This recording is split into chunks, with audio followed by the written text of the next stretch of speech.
ऐसी कंपनी जिसने दुनिया को उड़ान दी, लेकिन आज उसी के नाम से हादसे, मौतें और सवाल जुड़ चुके हैं। हम बात कर रहे हैं बोइंग की। बोइंग जो दुनिया की सबसे बड़ी एरोप्लेन बनाने वाली कंपनी है। जो अभी एयर इंडिया का हादसा हुआ, AI-171 फ्लाइट थी, वो बोइंग की ही बनाई हुई 787-8 ड्रीमलाइनर प्रोजेक्ट था, जो बहुत ही सुरक्षित माने जाने वाली एक फ़्लाइट थी।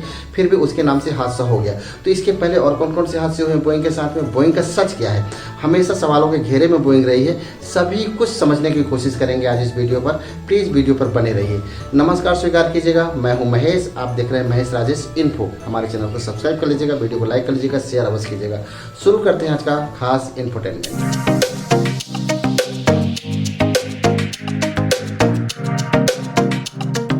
15 जुलाई 1916 में अमेरिका के वाशिंगटन राज्य में, वाशिंगटन राज्य और वाशिंगटन डीसी दोनों अलग अलग है, तो इसकी स्थापना हुई थी वाशिंगटन राज्य में। इसके फाउंडर है विलियम ई बोइंग, जिन्होंने एक विमान बनाने का काम किया और देखते देखते दुनिया की सबसे बड़ी एयरक्राफ्ट निर्माता कंपनी बन गई।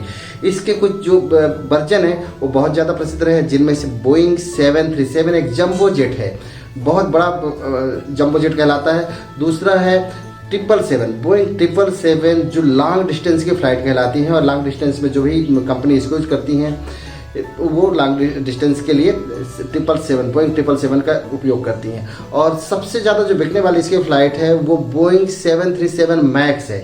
ये सबसे ज़्यादा बिकने वाली फ़्लाइट है और सबसे ज़्यादा विवादों के घेरे में यही रही है। तो विवादों के जो घेरे में रही है उसी के बारे में चर्चा करते हैं कि आखिर ये 737 मैक्स किन कारणों से विवादों के घेरे में रही है। बोइंग का एक ऐसा प्लेन जिसने बोइंग की छवि को सबसे ज़्यादा धक्का लगाया, ये था 737 मैक्स। 29 अक्टूबर 2018 को लायन एयर फ्लाइट्स इंडोनेशिया में 189 यात्रियों के एक साथ मौत हो गई। 10 मार्च 2019 को एथियोपियन एयरलाइंस का फ्लाइट नंबर 202, इसमें 157 यात्री सवार थे, सभी की सब मौत हो गई। इसमें बताया गया है कि जो बोइंग ने 73 में एक्सचेंज किया हुआ था, जो MCAS सॉफ्टवेयर डाल दिया था, उसमें सेंसर जोड़ दिया हुआ था, और सेंसर बीच में काम करना बंद कर दिए और पायलट के हाथ से कंट्रोल ही चला गया। तो जबकि इसके बारे में बताया गया, जब जांच हुई तो पायलट को कोई ट्रेनिंग ही नहीं दी गई और न इस सॉफ्टवेयर के बारे में बताया गया था। ये सब काम खर्चा बचाने के लिए बोइंग ने किया था, कॉस्ट कटिंग के लिए किया हुआ था, और इसमें बहुत सारे आरोप भी लगे। लास्ट में इस फ्लाइट को बोइंग 737 मैक्स को ग्राउंड कर दिया गया और इससे बोइंग को अरबों डॉलर का नुकसान हुआ। आज ये फ्लाइट अब नहीं है, मतलब प्रमोशन में नहीं है, ऑपरेट नहीं हो रही है। 2024-25 में फिर से बोइंग विवादों घेरे में आया। अलास्का एयर फ्लाइट का प्लेन जो 1282 था, उसकी विंडो हवा में उड़ गई और ये झटका इतना तेज था। अच्छी बात थी कि जहां पर विंडो थी वहां पर पैसेंजर नहीं बैठे हुए थे, उसके पीछे एक महिला बैठी हुई थी जिसने बच्चे को अपने बहुत कस के पकड़ रखा था।